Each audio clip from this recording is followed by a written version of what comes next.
नमस्कार दोस्तों, स्वागत है आप सबका मेरे YouTube channel innovate for you पर। आज मैं आपके लिए भारत के संविधान में अधिकार का भाग 2 लेकर के आया हूं।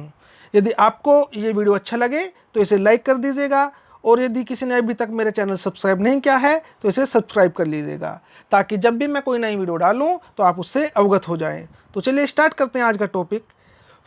आज का टॉपिक है फंडामेंटल राइट्स, जो कि भारतीय संविधान के पार्ट 3 और आर्टिकल 12 से 35 में दिए गए हैं।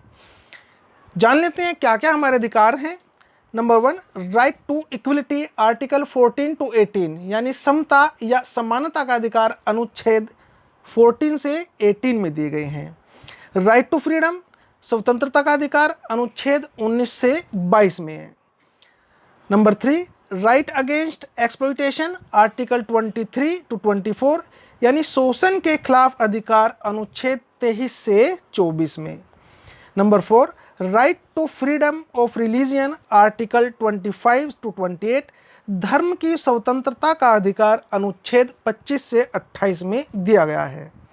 Number 5, cultural and educational rights, article 29 to 30, सांस्कृतिक और शैक्षिक अधिकार अनुच्छेद 29 से 30 में दिए गए हैं।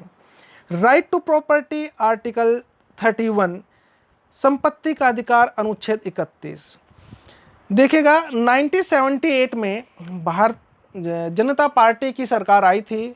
उन्होंने कॉन्स्टिट्यूशनल अमेंडमेंट करके इसे हमारे मौलिक अधिकार से हटा दिया था और ये अब हमारा कानूनी अधिकार है। देखिए क्या लिखा है, 44 amendment of the constitution removed the right to property from the list of fundamental rights, यानी मौलिक अधिकारों की सूची से संविधान के 44वें संशोधन ने संपत्ति के अधिकार को हटा दिया था या फिर हटा दिया गया। Number 7, right to constitutional remedies, article 32, संवैधानिक उपचार का अधिकार अनुच्छेद 32। देखिए ऊपर से 5 यानी कि 1 to 5 के जो अधिकार है हमारे, यदि इनमें से किसी एक का भी वोलेशन होता है यानी इनका हनन होता है तो हम आर्टिकल 32 के अकॉर्डिंग कोर्ट में जाकर के अपने अधिकारों की मांग कर सकते हैं। इसे ही हम संवैधानिक उपचारों का अधिकार कहते हैं। ये हमारे राइट्स थे। अब बात कर लेते हैं इनकी विशेषताएं के बारे में, क्या क्या इनकी विशेषताएं यानी फीचर्स इनके क्या क्या हैं। Number 1, it is taken from the constitution of USA, यानी यह संयुक्त राज्य अमेरिका के संविधान से लिए गए हैं। नंबर 2, जस्टिसेबल इन नेचर, स्वभाव में न्यायोचित हैं। जैसा कि मैंने आपको भी बताया था, यदि हमारे अधिकारों का हनन होता है तो हम न्याय मांगने के लिए कोर्ट में जा सकते हैं, इसलिए इनको हम न्यायोचित बोलते हैं। Number 3, fundamental rights are not absolute और अनलिमिटेड राइट्स। फंडामेंटल राइट्स निरपेक्ष नहीं है या फिर ये असीमित अधिकार नहीं है। इनको सरकार यदि उचित समझे तो इन पर प्रतिबंध भी लगा सकती है। Number 4, they are not permanent, ये स्थायी नहीं होते। इसके पीछे कारण क्या है, यदि कोई ऐसी स्थिति है कि अधिकारों की पर रोक लगनी चाहिए तो सरकार उन पर रोक भी लगा सकती है। Number 5, they can be suspended during the operation of a national emergency except the rights granted by article 20 and 21, यानी अनुच्छेद 20 और 21 द्वारा गारंटीकृत अधिकारों को छोड़कर एक राष्ट्रीय आपातकाल के संचालन के दौरान इन्हें निलंबित भी किया जा सकता है, यानी इनको रोका जा सकता है। 352, आर्टिकल 352 के तहत भारत के राष्ट्रपति को यह अधिकार है कि वो देश में आपातकाल भी लगा सकता है। तो इसलिए सिर्फ 2 हमारे अधिकार हैं, इनको छोड़ करके इनको सस्पेंड भी किया जा सकता है, यानी कि आर्टिकल 20 और 21 इनको छोड़ करके बाकी को सस्पेंडेड किया जा सकता है राष्ट्रीय आपातकाल के दौरान। ये 20 और 21 क्या है, इसके बारे में हम विस्तार से चर्चा करेंगे। क्योंकि अभी आपने देखा हमारे जो अधिकार हैं 14 से स्टार्ट कर हमने किए हैं, लेकिन ऊपर मैंने आपको बताया था कि ये आर्टिकल 12 टू 35 हैं। तो सबसे पहले हम जान लेते हैं meaning of state under article 12, यानी आर्टिकल 12 के बारे में हम जान लेते हैं। आर्टिकल 12 में स्टेट के बारे में बताया गया है, तो देखते हैं क्या है। अकॉर्डिंग टू कॉन्स्टिट्यूशन, अनुच्छेद 12 के तहत राज्य का अर्थ, article 12 of the Indian constitution states that, यानी भारतीय संविधान के अनुच्छेद बारे में कहा गया है कि definition in this part, unless the context otherwise requires, the state includes the government and parliament and of India and the government and the legislature of each of the state and all other authorities within the territory of India or under the control of government of India। क्या अर्थ है इसका? इस भाग में परिभाषा दी गई है, कहा गया है कि जब तक कि संदर्भ में आवश्यकता ना हो तब तक राज्य सरकार और भारत की संसद और सरकार और प्रत्येक राज्य के विधानमंडल और भारत के क्षेत्र में या सरकार के नियंत्रण में सभी स्थानीय या अन्य प्राधिकरण शामिल हैं। देखिएगा ये कॉन्स्टिट्यूशनल डेफिनेशन है, तो इसके वर्ड्स थोड़े कंफ्यूजन क्रिएट कर रहे हैं, तो इसको सिंपल वर्ड्स में हम ऐसा कह सकते हैं। देखिएगा, in other word, the purpose of part 3 of the constitution, the state compromises of the following, यानी संविधान के भाग 3 के प्रयोजनों के लिए राज्यों में निम्नलिखित शामिल हैं। जो पहले मैंने आपको डेफिनेशन बताई है उसको इन सिंपल वर्ड्स हम समझने की कोशिश करते हैं। देखिएगा, number 1, government and parliament of India, that is executive and legislative organs of the union government, मतलब भारत सरकार और संसद यानी केंद्र सरकार के कार्यकारी और विधायी अंग। यहाँ पर एग्जीक्यूटिव का अर्थ तो शायद आपको पता ही होगा, यदि नहीं पता है तो मैं आपको बता रहा हूँ। एग्जीक्यूटिव का मतलब कार्यकारी, यह सरकार का वह अंग है जो विधायिका और सरकार की नीतियों द्वारा पारित कानूनों को लागू करता है। इसमें राष्ट्रपति, राज्यपाल, कैबिनेट मंत्री, पुलिस, नौकरशाह आदि शामिल होते हैं। और पार्लियामेंट, इसके बारे में आपको जानकारी होगी। पार्लियामेंट में राष्ट्रपति, लोकसभा यानी कि जिसे हम निचला सदन बोलते हैं, राज्यसभा जिसे हम अपर हाउस या फिर ऊपरी सदन बोलते हैं, ये तीनों चीज़ शामिल होती हैं। उसके बाद में लेजिस्लेटिव, इसका मतलब भी आपको पता होगा, फिर भी मैं एक बार बता देता हूँ, इसको हम विधानमंडल या फिर विधायिका ही बोलते हैं। यह सरकार का वह अंग होता है जो कानूनों का निर्माण करता है। मीन्स ये तीनों चीज स्टेट में शामिल होती हैं। Number 2, government and legislature of state, that is executive and legislative organs of the state, यानी कि जिस तरीके से केंद्र सरकार की संसद और उसके कार्यकारी विधायी अंग शामिल होते हैं स्टेट में, ठीक इसी तरीके से राज्यों की सरकार और विधायिका जो कि राज्य सरकार के कार्यकारी और विधायी अंग हैं, वो भी स्टेट में शामिल किए जाते हैं। Number 3, all local authorities, that is municipalities, panchayat, district boards, improvement trust etcetera, सभी स्थानीय प्राधिकरण जैसे नगर पालिका, पंचायत, जिला बोर्ड, सुधार ट्रस्ट, ये सभी भी स्टेट में शामिल किए जाते हैं अकॉर्डिंग टू आर्टिकल 12। नेक्स्ट देखिएगा, all other authorities, that is statutory and non statutory authorities like LIC, ONGC, SAIL, यानी अन्य सभी प्राधिकरण अर्थात वैधानिक हों या फिर गैर वैधानिक हों, उन सब प्राधिकरणों को जैसे LIC, ONGC, सेल, इन सभी को भी स्टेट में शामिल किया जाता है। अब यहाँ पर एक अथॉरिटी वर्ड आया है लोकल अथॉरिटी में, मैंने आपको भी बताया है स्थानीय प्राधिकरण अधिकारी जैसे नगर पालिका के, तो ये इसमें कौन कौन शामिल होते हैं, प्राधिकारी से मतलब क्या है, ये इनका मतलब है जिन्हें विधि, उपविधि, आदेश, अधिसूचना आदि बनाने की शक्ति और उन्हें लागू करने की शक्ति प्रदान की गई है। अब यहाँ पर ऑल अदर अथॉरिटीज़ में देखिएगा LIC का भी जिक्र हो चुका है, ONGC, FCI, विश्वविद्यालय यानी यूनिवर्सिटीज़, इंटरनेशनल एयरपोर्ट्स, भारतीय पेट्रोलियम निगम, भारतीय सांख्यिकी संगठन यानी CSO, railway board, SAIL, DDA, BSNL, bank, बीमा, और जिसम की आप तैयारी कर रहे हैं यानी कि UPSC, संघ लोक सेवा आयोग, ये सब भी स्टेट में शामिल किए जाते हैं। ये था हमारा आर्टिकल 12 इन सिंपल वर्ड्स। अब बात करते हैं हम आर्टिकल 13 की यानी कि अनुच्छेद 13 की। इसमें सबसे पहले आपको गिवन है all laws that are inconsistent with or in derogation of any of the fundamental rights shall be void, मतलब किसी भी मौलिक अधिकार के साथ असंगत या अपमानजनक सभी कानून शून्य हो जाएंगे। इनका कहने का मतलब ये है, यदि कोई भी ऐसा कानून बनाया गया है जो कि इनकंसिस्टेंट है या फिर अपोजिट है हमारे फंडामेंटल राइट्स के, तो वो सारे कानून शून्य हो जाएंगे, वो सारे कानून इनवैलिड हो जाएंगे, उनको मानने से मना कर दिया जाएगा, वो कानून मान्य नहीं होंगे। अब कौन कौन से वो कानून हो सकते हैं देखिएगा। Permanent laws enacted by the parliament और द स्टेट लेजिस्लेचर, संसद या राज्य विधानसभाओं द्वारा स्थायी कानून, यानी कि इनमें ये कानून शामिल होते हैं जो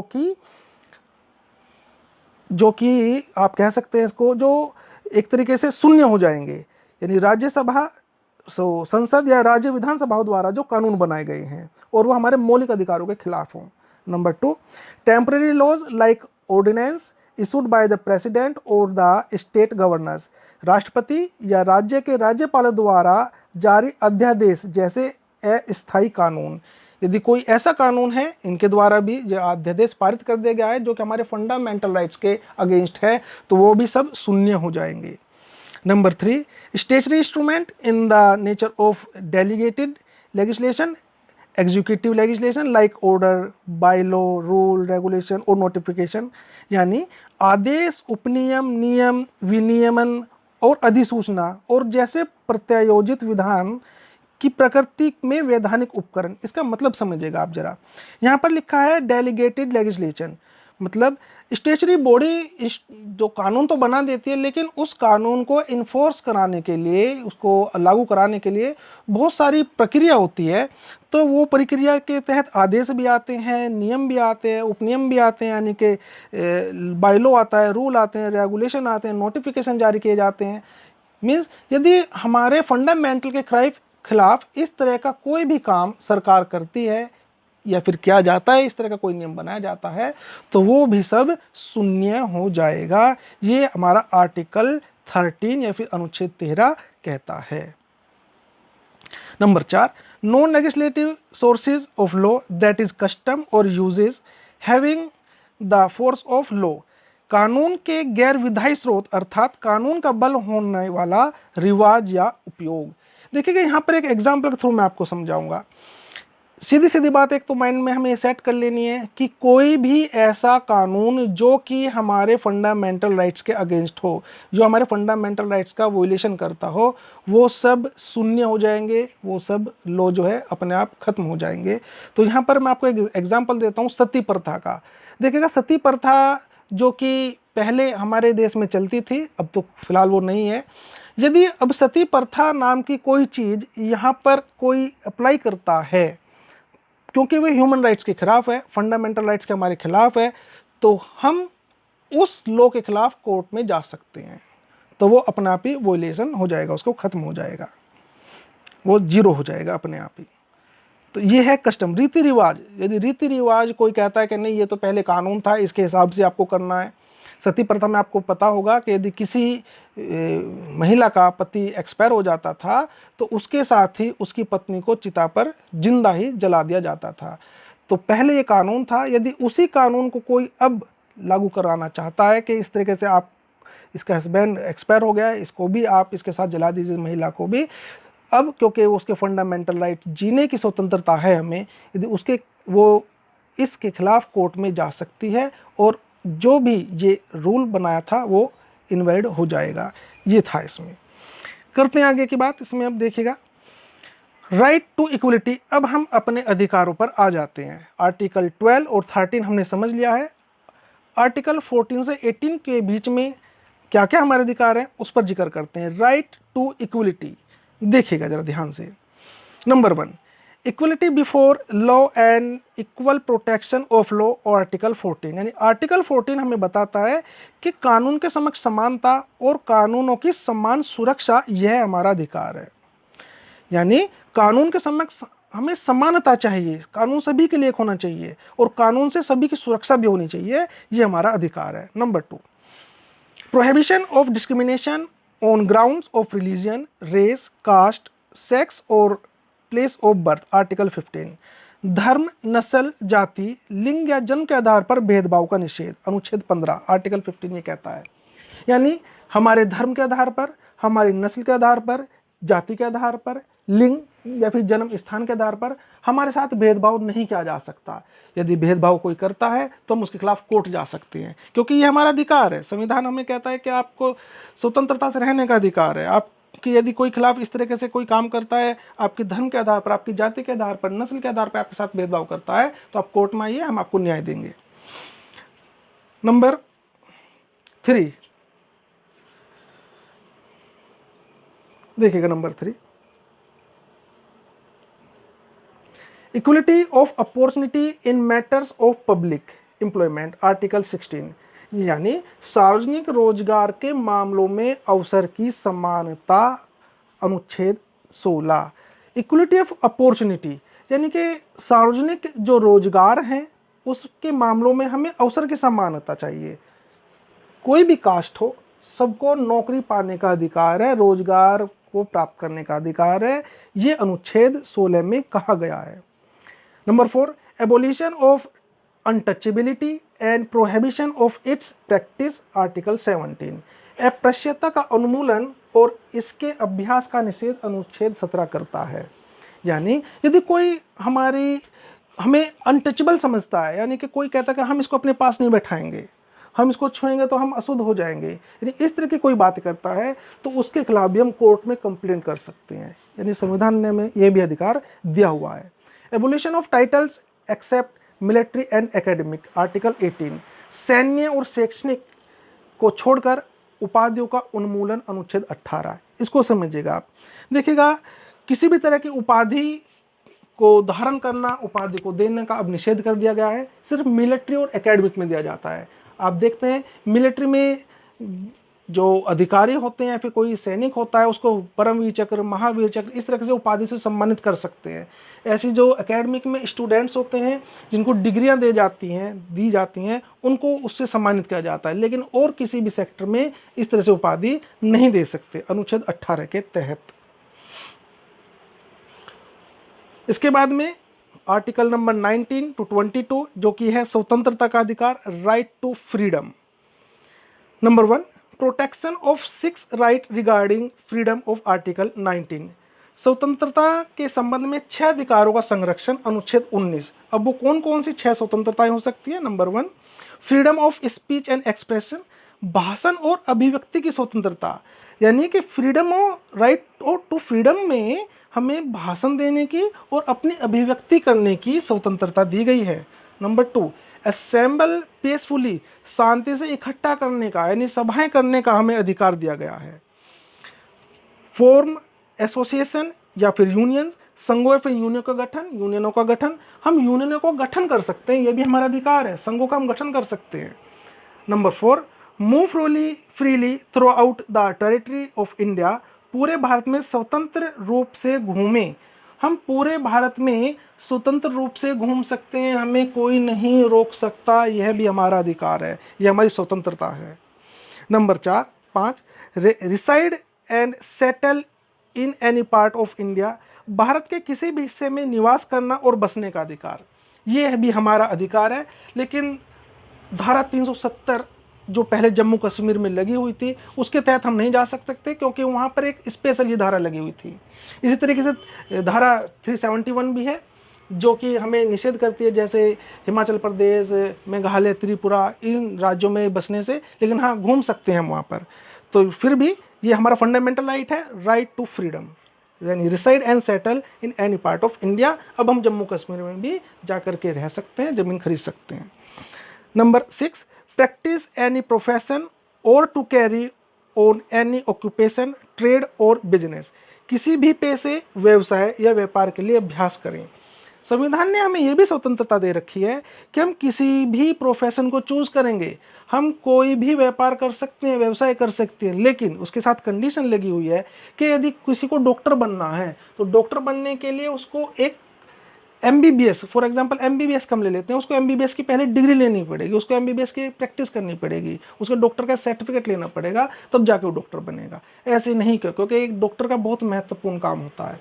इसी तरीके से हम CA को ले लेते हैं, कोई बीकॉम करने के बाद अपने आप को सीए कहने लगे, वो प्रैक्टिस करने लगे, ऐसा नहीं चलेगा। उसको सीए पहले करना पड़ेगा, एक लेखाकार का उसे सर्टिफिकेट लेना पड़ेगा। ऐसी वकालत करने के लिए आपको वकालत करने के लिए पहले अपना रजिस्ट्रेशन कराना पड़ेगा, तब जाकर आप वकालत कर सकते हैं, यानी एक लॉयर या फिर बैरिस्टर बन सकते हैं। इस तरीके से इसमें किया जाता है। ये था हमारा आर्टिकल 19। उसके बाद में ये कंटिन्यू रखते हैं। Protection in respect of conviction for offence, article 20। Article 20 यानी अपराधों के लिए सजा के संबंध में संरक्षण, अनुच्छेद 20। अब देखिएगा, अपराधों के लिए भी सजा के संबंध में संरक्षण दिया हुआ है, ये भी हमारा अधिकार है। अब इसकी खास बातें क्या हैं? नंबर 1, एक अपराध पर सजा कितनी बार होनी चाहिए, यानी एक अपराध पर कितनी बार एक व्यक्ति को सजा हो सकती है? एक अपराध पर सिर्फ एक ही बार सजा का प्रावधान हमारे संविधान में है। नंबर 2, कानून कौन सा लागू होगा, यानी जब आपने कोई अपराध किया है उस वक्त कौन सा लागू होगा कानून। तो इसमें यह ध्यान रखना है हमें कि जब हमने अपराध किया है उस वक्त जो भी कानून लागू चल रहा है, जो भी कानून गवर्नमेंट ने बना रखा है, संसद ने बना रखा है, वही कानून लागू होगा। उससे पहले का उस अपराध के लिए जो भी कानून बना हुआ होगा वो निष्प्रभावी हो जाएगा। नंबर 3, सजा की मात्रा क्या होगी, यानी सजा कितनी होगी।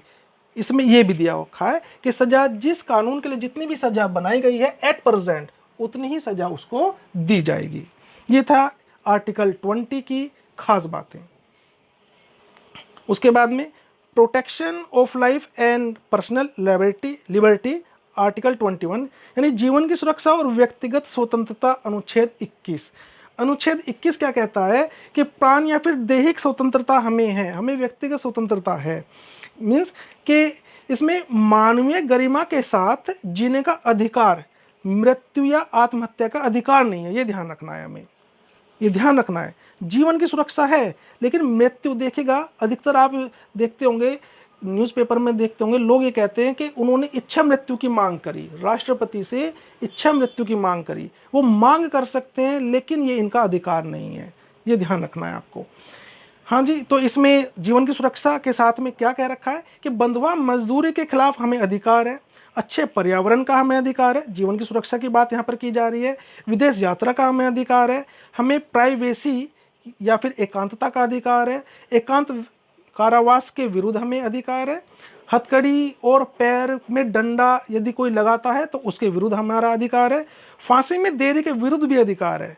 फांसी में देरी, देखिए कि ये भी एक तरह की सज़ा होती है, फांसी की सज़ा हो गई और उसको लंबे पीरियड के लिए यदि खींचा जा रहा है तो जिसको फांसी की सज़ा होती है तो बेचारा वैसे ही मर जाएगा सुनने के बाद ही। तो सुप्रीम कोर्ट का कहना ये था यदि किसी को फांसी की सज़ा कर दी, ऑर्डर दे दिया जाता है हैंग टिल डेथ, तो उसको जल्दी से जल्द उसकी सज़ा दे देनी चाहिए।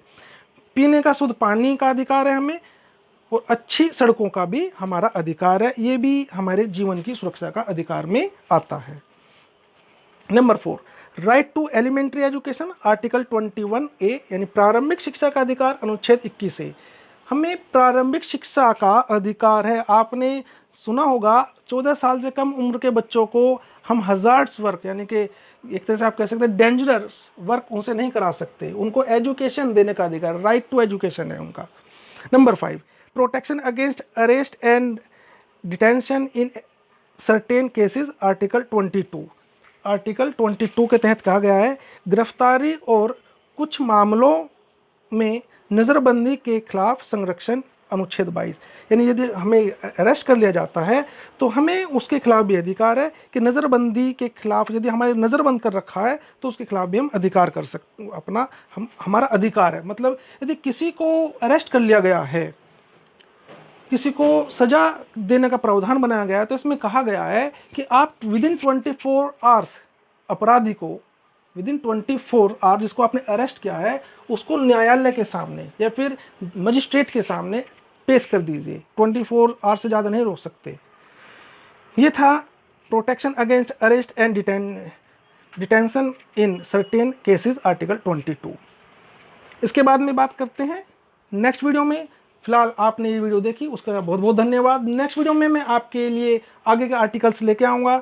यदि आपको वीडियो अच्छा लगा हो तो इसको सब्सक्राइब भी करना, लाइक भी करना और लोगों को शेयर भी करना ताकि सभी लोग इसका फ़ायदा उठा सकें। मिलते हैं नेक्स्ट वीडियो में, तब तक आप अपना बहुत बहुत ख्याल रखिएगा।